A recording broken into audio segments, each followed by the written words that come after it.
But here's an angle that needs to be clarified. What if, because of someone's ignorance and lack of understanding the long-term consequences, a parent acted in a way that had decades-long seemingly negative effects on a precious child? How do we understand that it is hashgacha pratis, the innocent child should be hurt?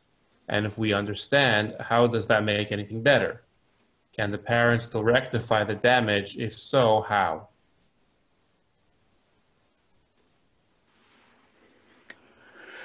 Why is the question only on a child? What if an adult is abused? In other words, when something bad happens to you, is it divine providence? So if it's an act of God, we say, yes, see, that's divine providence. But if it's a human being that is hurting me, all of a sudden we lose sight of God and we think it's the person doing it without God's permission. The fact that you don't have parents, God forbid, you're orphaned at a young age, is that divine providence? Or are you angry at your mother for dying?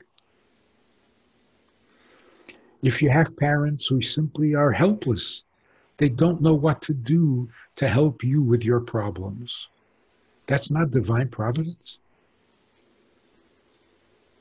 You have parents who are actually destructive, harmful. That's not divine providence. Why do some people have really great parents and I have helpless parents? That's not divine providence. The secret is when a person, by their own free choice, fails in their responsibility and their morality, and they hurt you, whether it's your parents and you're the child, or whether it's an adult against an adult. When another human being misbehaves, the consequence that you experience out of that is divinely ordained. In other words, the child is not in the wrong place at the wrong time and is collateral damage. Because the father was bad, that's why the child suffers. No such thing. No child suffers if that suffering is not in some way meant and intended for the child to experience. So the child should take a hint and say, if God is putting this on my plate, I guess he believes in me and knows that I can handle it. So instead of just being bitter against the parent, it becomes your divine providence and you live with it and thrive from it and grow from it. What about the other way, the guilt of the parent who feels that they hurt their child? Right. So the remorse, when parents realize that they did wrong by their child, the remorse is very important and very productive because it makes the parent a better person. But the parent to think, all my child's problems come from me, that's playing God. You're not becoming a better person, you're becoming a more arrogant person. To think that other human beings suffer because of your foolishness or your ignorance or your carelessness, that's playing God. I mean, let's take a really painful example. A child suffers terribly and commits suicide. And the parent feels that it's his fault, her fault, and actually believes that the child would be alive were it not for him or her, the mother or the father. Is that not the height of arrogance? Is life and death now in your hands? So of course you made your kid miserable, and for that you should be very remorseful. But the child's destiny was in your hands? That's very arrogant. So yes, you made bad choices, and yes, you had bad intentions. But you know, there are parents that are even worse than you, and their kid doesn't commit suicide. Or the child tries to commit suicide, but it doesn't happen.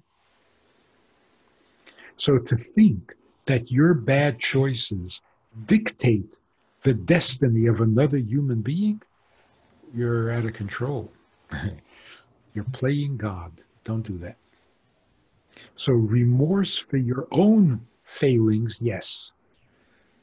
To take credit or responsibility for another human being's fate, that's in the hands of God. You're not God.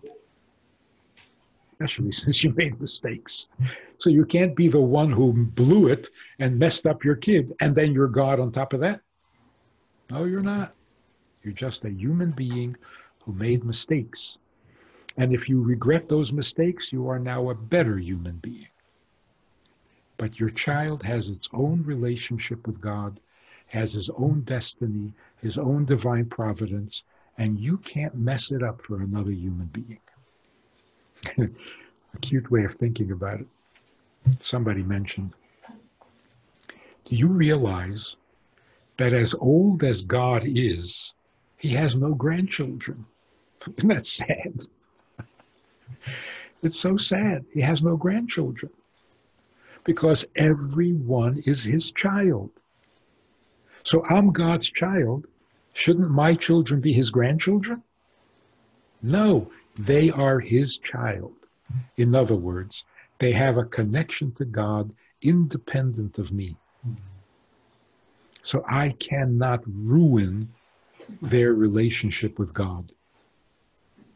I cannot change their fate or interfere with divine providence.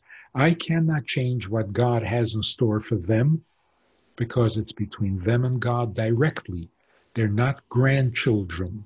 They're certainly not stepchildren. So no, you cannot ruin your kid's life. You can do things that are thoughtless and painful. But then how the child handles it, responds to it, suffers from it, this is beyond your control. That's why good parents, God forbid, can have unhappy children. Bad parents can have amazingly healthy children. So there's something beyond our control that we have to recognize.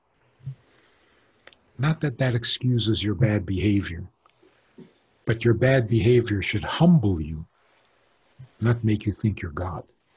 Shalom Aleichem. How are you? You know, I do a lot of talking, a lot of Zooming, many classes, many subjects, but that's all formal stuff. Hopefully good stuff, but formal. We also have a Wednesday night meeting that's more informal and kind of Hamish.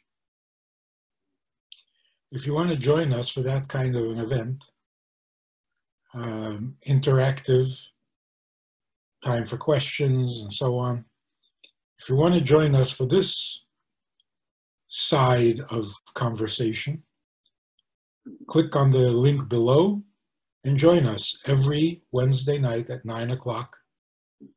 Well, maybe not every Wednesday night, but we try to make it every Wednesday night at 9 o'clock, a more informal chat, which can